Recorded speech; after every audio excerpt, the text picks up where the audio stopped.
안녕하세요. 이번 시간에는 변수와 상수에 대해서 알아보도록 하겠습니다.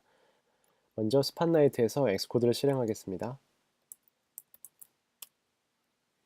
네, 이렇게 뜨는데요. 첫 번째 플레이그라운드로 시작하는 방법이 있고요. 그리고 새로운 프로젝트를 만드는 방법이 있고 기존 프로젝트를 가져와서 실행하는 방법이 있습니다. 혹시 이 화면이 안 뜨시는 분들은 이 파일 메뉴에서 플레이그라운드를 선택을 해도 되고요. 플레이그라운드로 시작을 하고 빈 파일을 선택을 할게요. 그리고 파일 이름은 variable 변수로 하고 저는 바탕화면에다가 폴더를 하나 만들게요. 그리고 여기에 저장을 하겠습니다. 네, 이런 화면이 실행이 되는데요. 일단은 지금은 필요가 없어서 먼저 다 지우고 시작을 하겠습니다. 변수와 상수는 프로그래밍에 있어서 가장 기본적이고 가장 중요한 개념 중에 하나인데요. 변수와 상수는 무엇이고 변수와 상수를 왜 쓰는지를 한번 보여드릴게요. 예를 들어서 원의 넓이를 계산을 해야 된다고 한번 해봅시다. 그러면 반지름이 예를 들어서 3.123이 원의 넓이를 구하기 위해서는 반지름 곱하기 반지름 곱하기 원주율이죠. 그러면 스위프트에서 곱하기는 별표고요. 무한소수인데 여기까지만 쓸게요. 원의 넓이를 구하는 이런 계산들을 계속 해야 된다고 그럴 때 그거를 이제 하나하나 치고 있으면 같은 값인데도 불구하고 저도 이제 좀 아까 오타가 났지만 실수를 할 수가 있죠. 원주율도 굉장히 길다 보면 매번 쓰다 보면 실수를 할 수가 있어요. 이거를 변수와 상수를 쓰게 되면 훨씬 더 쉽게 계산을 할 수가 있는데요. 한번 먼저 보여드릴게요. 변수 아래다가 값을 3.123 이런 식으로 넣고 상수 p에다가 원주율을 넣고 원의 넓이를 구하면 이런 식으로 구할 수가 있는 거죠. 보면 결과가 30.6, 30.6 똑같죠? 이런 식으로 변수와 상수를 쓰게 되면 훨씬 더 편하게 계산을 할 수가 있는데요. 한번 볼게요. VAR이라고 하는 거는 뭐냐면 변수 키워드라고 해서 키워드는 뭐냐면 컴파일러가 이미 알고 있는 이미 약속되어 있는 단어라는 뜻이에요. 지금 색깔이 다르죠? 이렇게 변수 키워드를 쓰고 변수 이름 그리고 equal 그리고 값을 이렇게 쓰게 되면 r이라고 하는 변수 이름에다가 3.123이라고 하는 값을 넣는다라는 뜻이에요. 좀 더 정확하게 말씀드리면 3.123이라고 하는 값을 메모리에 저장을 하고 그 메모리 주소 공간을 r이라고 하는 이름을 붙여놓고 r이라고 하는 이름을 가지고 그 값을 가져다가 쓰는 거죠. 마찬가지로 상수 p는 let이라는 키워드를 쓰고요. 상수 키워드, 그 다음에 상수 이름, 그 다음에 equal, 그 다음에 값. 요 3.14라고 하는 요 값을 메모리에 저장을 한 다음에 그 메모리가 저장되어 있는 주소에다가 p라는 이름을 붙이고 요 p를 쓰겠다라는 거예요.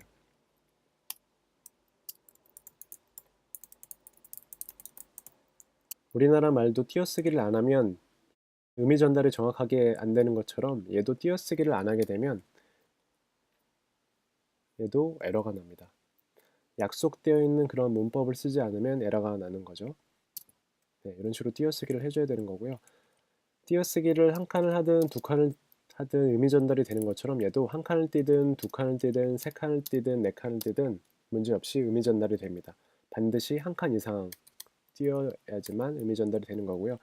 그리고 변수 키워드, 변수 이름을 이렇게 쓰게 되면 r이라고 하는 이름의 변수를 나는 지금부터 쓰겠다라고 선언을 하는 거예요. 그리고 p라는 이름의 상수를 쓰겠다라고 선언을 하는 거예요. 그리고 나서 선언하고 나서 처음으로 값을 넣는 것을 초기화라고 합니다. 초기화. 얘도 선언하고 나서 값을 이렇게 넣는 것을 초기화라고 얘기를 합니다. 둘 다 모두 데이터를 저장하고 거기에다가 이름을 붙이는 건데요. 변수와 상수의 차이점은 뭐냐면 변수는 말 그대로 값이 변할 수가 있는 거예요. 이렇게 값을 바꿔도 문제가 없이 계산이 되죠. 그러면 원의 넓이는 93.51, 93.51 똑같죠? 네, 이런 식으로 변수는 값을 바꿔도 문제가 없는 거고 반면에 상수는 초기화를 한 이후에 값을 이렇게 바꾸게 되면 에러가 나죠. 어떤 에러가 나냐면 네, 이런 식으로 p는 지금 컨스턴스 상수이기 때문에 값을 할당할 수가 없다, 어사인 할 수가 없다라고 나와 있죠. 그래서 값을 이렇게 바꿀 수가 없는 거예요. 네, 이런 식으로 VA로 바꾸게 되면 에러가 안 나죠. 근데 우리는 얘를 바뀌지 않는 상수로 넣고 싶은 거였죠. 네. 변수와 상수의 차이는 초기화를 한 이후에 값을 바꿀 수 있느냐 없느냐 그런 차이고, 공통점은 둘 다 데이터를 넣고 메모리에 저장을 한 다음에 거기에 이름을 붙이고 가져다가 쓸 수 있는 것이 변수와 상수다라는 걸 말씀을 드렸고요. 그리고 코드가 지금은 짧아서 문제가 없는데, 코드가 길어지게 되면 1000줄, 2000줄 이렇게 되다 보면 이런 식으로 한 글자로 쓰게 되면 이게 뭘 의미하는지 많아지면 알 수가 없어요. 그래서 변수와 상수의 이름을 쓸 때는 그 변수와 상수의 이름만 보더라도 그 값이 의미하는 것이 무엇인지 알 수 있도록 이름을 정확하게 적어주는 것이 중요한데요. 그래서 이렇게 선택을 한 다음에 커맨드 클릭 혹은 윈도우 키보드 쓰시는 분들은 윈도우 클릭, 에디트 올 인 스코프에서 값을 바꾸게 되면 한꺼번에 다 바꿀 수가 있죠. 엑스코드 9에서 새로 생긴 기능인데요. 네, 굉장히 유용하죠. 선택한 다음에 커맨드 클릭한 다음에 값을 바이, 네, 이렇게 값을 바꿀 수가 있죠. 이런 식으로 정확하게 변수나 상수의 이름을 보고 이 값이 의미하는 값이 무엇인지를 알 수 있게끔 해주는 것이 중요하고요. 그리고 이 슬래시 두 개는 주석이라고 하는 뜻인데요. 이 두 개를 없애면 에러가 나죠. 컴파일러가 알 수가 없어요. 이 주석은 뭐냐면 컴파일러가 번역을 하지 않아요. 컴파일하지 않죠. 이 주석의 용도는 코드를 사람이 보고 이해하는 데 도움이 되는 설명이나 메모 같은 거를 주석으로 남기죠. 보통 이렇게 한 줄짜리 주석은 슬래시 두 개로 하고요. 여러 줄의 주석을 남길 때는 슬래시 아스테리크 별 표시 그 다음에 별 표시 슬래시 하고 이 중간에다가 네, 이런 식으로 여러 줄의 주석도 남길 수가 있습니다. 네, 여기까지 변수와 상수에 대해서 설명을 드렸고요. 다음 시간에는 이런 데이터들의 타입에 대해서 알아보도록 하겠습니다. 감사합니다.